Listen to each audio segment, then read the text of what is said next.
Hey everyone, Shawn Clement here, Wisdom in Golf, and we're going to be talking about when do you actually hinge the wrists in the swing and when should they unhinge in the downswing. And so many of you are trying to do this manually where you actually do this completely naturally if you've got the right focus. So I'm going to show you two very easy drills to get your awareness as to when gravity actually does it for you. And then all you got to do is plug that feel into your golf swing. Stay tuned.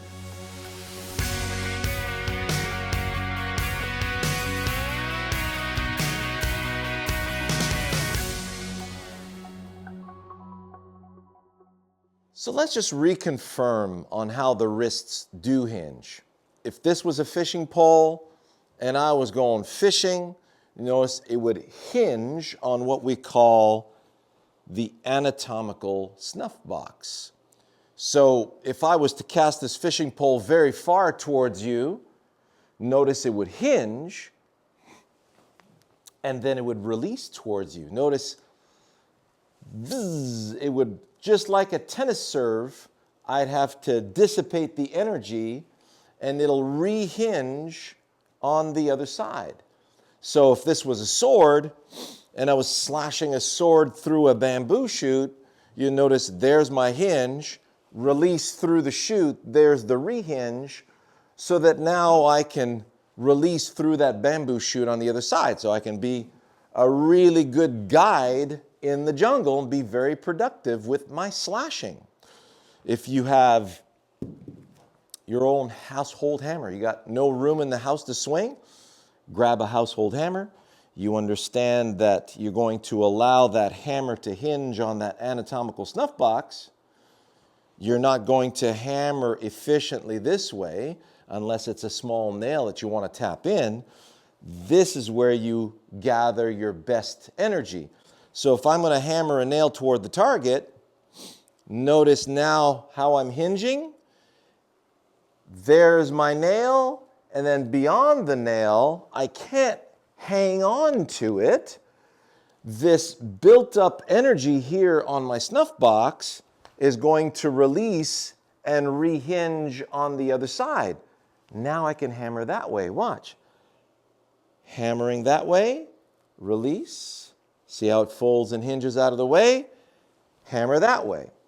Hammer, hammer, hammer, hammer. So you can really see how gravity has a hold of my hammer and I'm allowing gravity to place me. Well, that's exactly what you're going to do in the golf swing. So you turn it upside down, you give it a couple of sword slashes, and you notice that right hand is going to be releasing. That means that the lead hand has to get out of the way and yield. So when I hinge in the backswing with that one, notice if I don't hinge the wrists, I got to force. If I don't hinge my wrist when I'm fishing, well, I'm going to have to shove like crazy. That's not an efficient movement. I would never hammer nails this way. So there's a very distinct hinge on that anatomical snuff box. That's a medical term. Look it up, okay? So as I'm releasing, the lead arm is going to release out of the way. The best way to feel that, baseball. So you take your baseball bat and you're waiting for the pitch. Notice you're waiting with that lovely hinged position. And you're going to release the bat. So notice as I release the bat on the other side, there's impact, there's the ball coming off the bat, and there's the release of that bat. If I hang, this is a check swing, you can maybe let go. You'll see a lot of ball players do that when they're a little off balance, but the really, technical hitters are going to be very powerful without letting go of the bat. There's a full release in there for you. And that's exactly the feel and the release that we want to experience in the golf swing. So now, when does that hinge? Because in baseball, you're waiting for the pitch. It's already hinged back there. So we go to our grass cutting device. You're going to go check out Grass Whip Training Shawn Clement on YouTube. On our premium channel, it's the same thing, grass whip training, and we have the two down the line and face on views of that. And you'll notice that there's, teeth on both sides. So if I'm going to hold it out here, just like a baseball bat, there's my release. As I'm coming back, there are the hands coming back, then the shaft, and then notice how that trail arm is extending.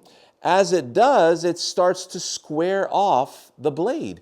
So I'm actually sawing through as it's squaring up, and then release, then it folds. Now I'm coming through again. Notice my hands come through, then the shaft, then the heel of the blade, then the toe of the blade. So it's release, release, release. Can you see where gravity's grabbing a hold of it now? So if I just swing back and through and I just let it cut grass in both directions, here come the hands, release, hinge. The hinging is extremely important because that's what's going to levitate the arm club unit up my rib cage and put me on plane so I can release and re-hinge on the other side. You want to know if you're on plane or not? Simple, simple. Just cut grass in both directions. Let it cut.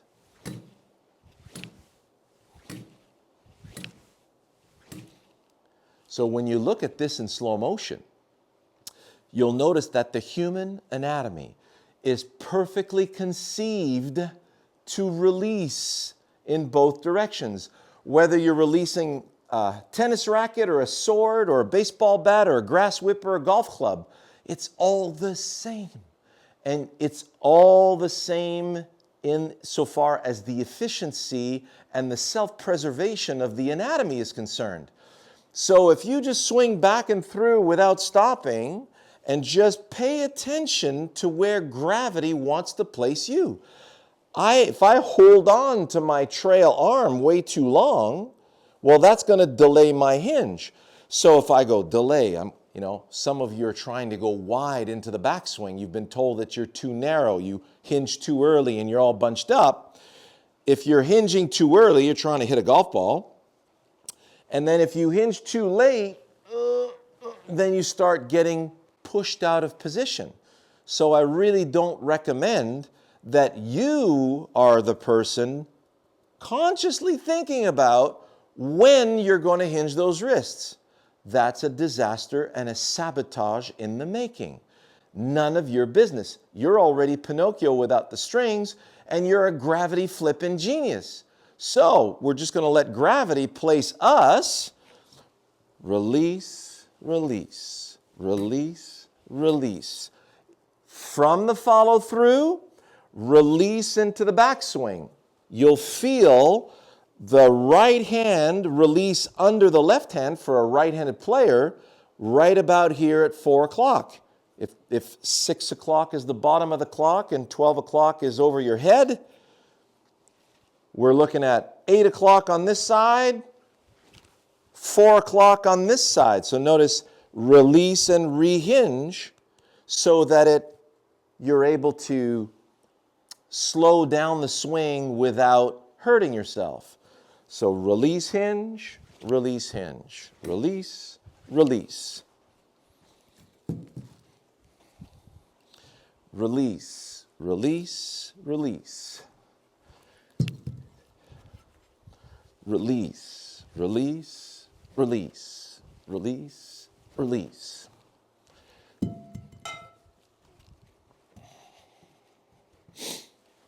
Release, release, release, release, release. Look at how powerful that is. A little 7-iron right here. I've got the green, the flag set up at 190 yards. And look at the burst of speed there. 196 yards. And we're looking at ball speeds in excess of 130 miles an hour with a 7-iron. So the speed that you get out of the hinge of these wrists is uncanny. So there are two enemies to your golf swing. One is control. Don't try to control when or where the wrists are going to hinge. You let gravity hinge them wherever they want to be hinged. And you don't want to force them to unhinge. You'll notice that when we do the sword slash, the beginning of the cut would be here. End of the cut, released, where the tip of the sword catches up to my hands out here. That's where you're going to feel the peak speed of the swing. There's 30 yards difference between at the ball and through the ball. There. So, I want to feel like I'm already back and through without stopping. I'm already in my follow through. You'll see the long drivers. Notice how they do all that stuff. Well, they're just trying to feel like they're already in that perpetual motion swing so that they can get themselves some momentum. So I just want to feel like I'm in my follow through, backswing, snap. So without the hinge of those wrists, I can't get that snap. Get in. Oh, man, how cool is that?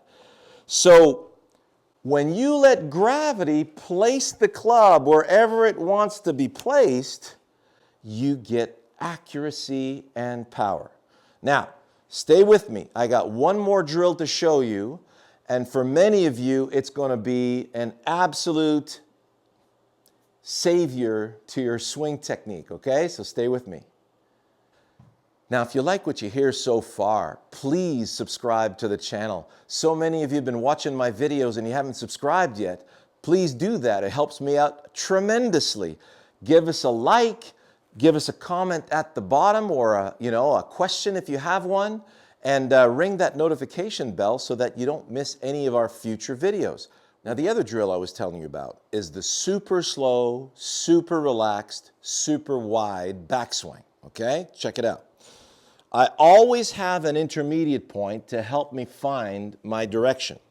So when you're doing back and through without stopping, you'll observe down there, don't let your eyes move, just observe the blur that passes over the ball. And you'll notice the blur forms a natural arc shape. So I'm just going to let this arc follow through over that intermediate point. That's how I set myself up to the target. So if I'm going to do a super slow, super relaxed, super wide backswing, in that direction, it's going to look like this. Super slow, super slow. Yes, that's going that way. No, that's going way left. No, that's going way right. That's going right edge. Keep going, super relaxed. So notice at this point here, if I don't let that lower body immediately follow, here's what happens. My rib cage is tight. I already have so much tension built up in my rib cage, I'm actually getting a muscle cramp. Versus very relaxed. See how the lower body's got to follow? And then right here is the critical point of the right arm, trail arm folding. If I stay straight, my rib cage is getting tight again. I'm getting a kink over here. I'm getting thrown back toward the target. I'm doing a little reverse pivot. So the trail arm is going to have to fold. Super slow, super relaxed. Right there. And now when the trail arm folds, the wrists hinge. Right there. And then from there, wow, this feels so relaxed. I can just let momentum release through. And you're going, wow, that was crazy good. I hit that well in excess of 180 yards. Look at that, 180 yards, 195 total, right? Probably, if the greens are soft, be 185, couple of hops. So you can see, without the wrist hinge, really difficult, very tight. How am I going to whip from here? There's no way.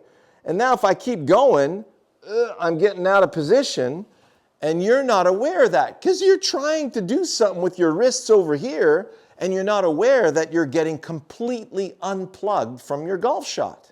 So, that way, super slow, super relaxed. That way. Man, that was so flush. You see, the energy that I have is so bountiful. Not 190-yard carry, 7-iron, okay?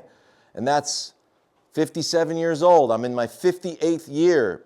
So